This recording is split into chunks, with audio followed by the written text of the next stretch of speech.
Hey y'all, and welcome to PolitiBrawl. My name is Brian, and you can pinpoint the very moment Donald Trump vowed that not only he would run for president, he'd show up Barack Obama for what he truly is, in this amazing clip. Let's dive in. But just in case there are any lingering questions, tonight I'm prepared to go a step further. Tonight, for the first time, I am releasing my official birth video.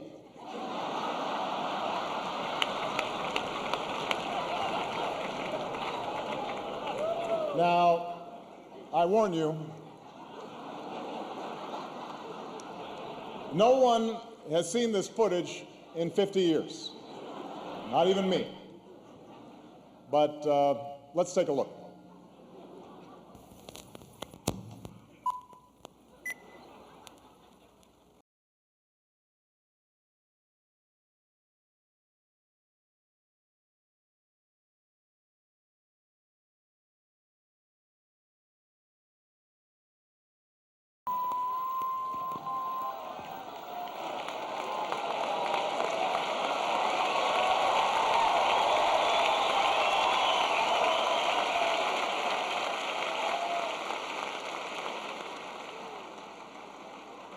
Oh well, back to square one.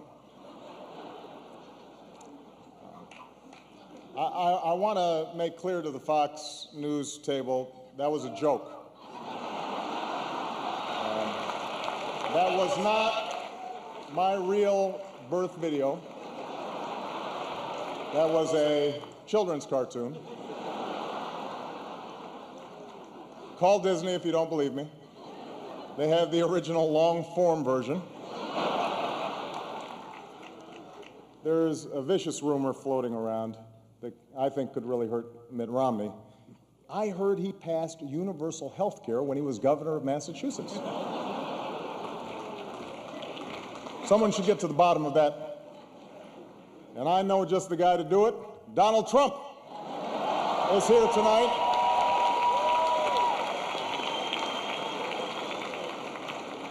Now, I know that he's taken some flack lately, but no one is happier, no one is prouder to put this birth certificate matter to rest than the Donald. And that's because he can finally get back to focusing on the issues that matter. Like, did we fake the moon landing? What really happened in Roswell? And where are Biggie and Tupac?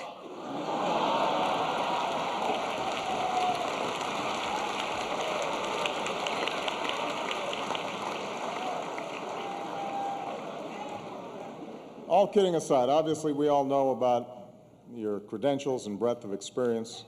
For example, no, seriously, just recently in an episode of Celebrity Apprentice, at the steakhouse, the men's cooking team did not impress the judges from Omaha Steaks. And there was a lot of blame to go around, but you, Mr. Trump, recognized that the real problem was a lack of leadership. And so ultimately you didn't blame Little John or Meatloaf. You fired Gary Busey. And these are the kind of decisions that would keep me up at night.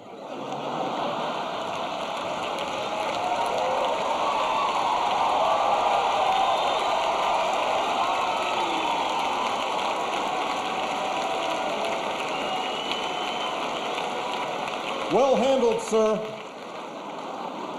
Well handled. Say what you will about Mr. Trump. He certainly would bring some change to the White House. Let's see what we've got up there.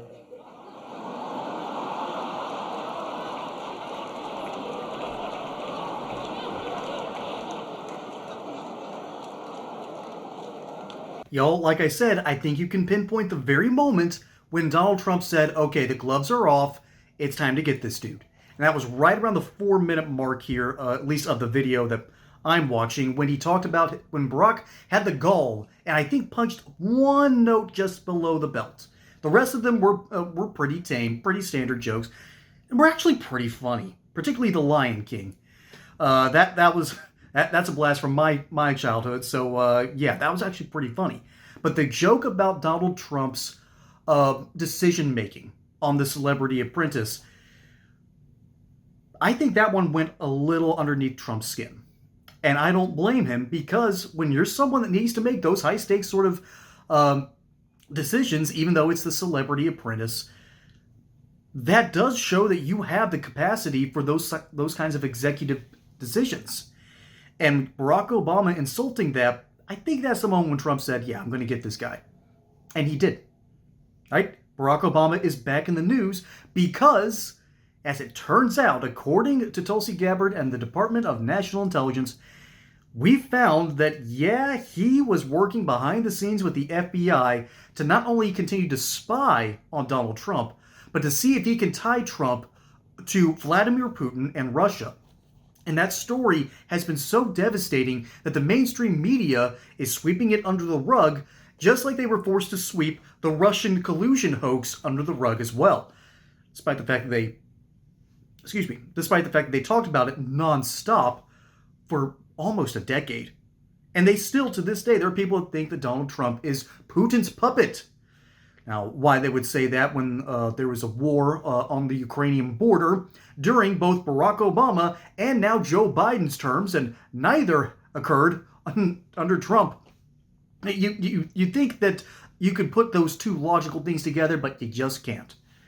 So despite the fact that Barack Obama made a few jokes here, Donald Trump has now been able to beat the former Secretary of State under Barack Obama, Hillary Clinton. He beat her in what had to be the greatest moment of hubris in her life, and boy, was that so delicious to watch.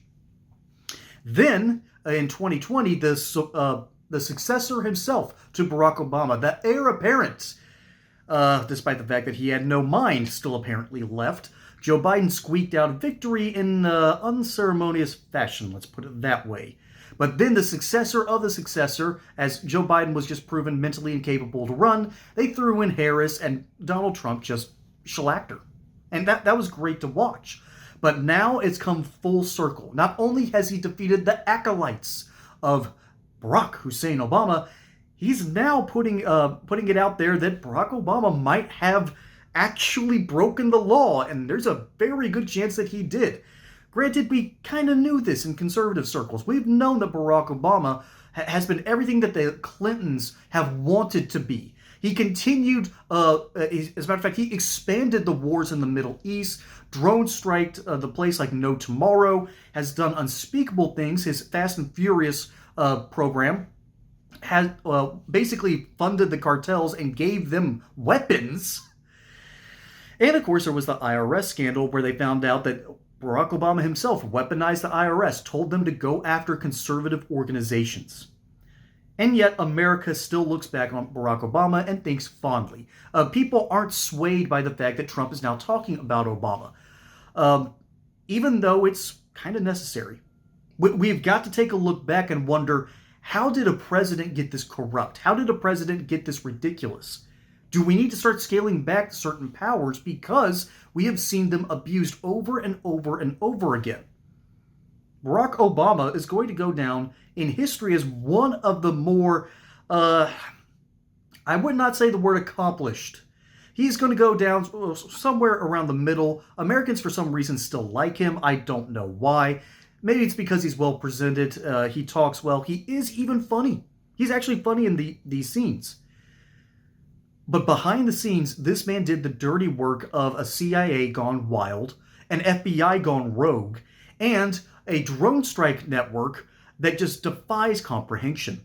And, as a matter of fact, the amount of whistleblowers that came out during his presidency have been terrible as well. So I think it's very, very possible that Barack Hussein Obama himself isn't just in hot water anymore. He is now in boiling water. This isn't the type that you let it come up to a warm temperature in the bathtub. This is the kind that you can see the water boiling. All right, this is all the geysers in Yellowstone put together here. So ultimately, Barack Obama looks like he directly coordinated with members of the FBI to see if he could sabotage Donald Trump and hurt the electoral process in the process. That might be the definition of high crimes and misdemeanors. That might be the actual undoing of the will of the American people. That's what election interference looks like. And the mainstream media will continue to run point for Barack Obama until his dying day. Or at least until the mainstream media's dying day, as we've now seen that Stephen Colbert is not going to be on the air much longer, and I can't think of someone more deserving. But yet that mainstream media spin, the laughs that they're getting in this audience, that's exactly the kind of fuel Donald Trump had to go out and become one of the most controversial and yet one of the most effective presidents perhaps in American history. And there's a good chance he's going to wind up top 10 after all's said and done. And there's now a new era of American politics, and you can pinpoint the moment where Trump went, nope, I'm going to go after this guy. And I think Obama deserves it. But let me know what you think down in the comments below. My name is Brian. Hope you enjoyed the segment here on PolitiBrawl. Don't forget to like and subscribe. Catch you on the next one. And until then, wait for the joke here because I almost left it out. I do think that the Circle of Life and The Lion King is the perfect Obama birth video, proving that he really is the Lion King. Till next time, y'all have a good one.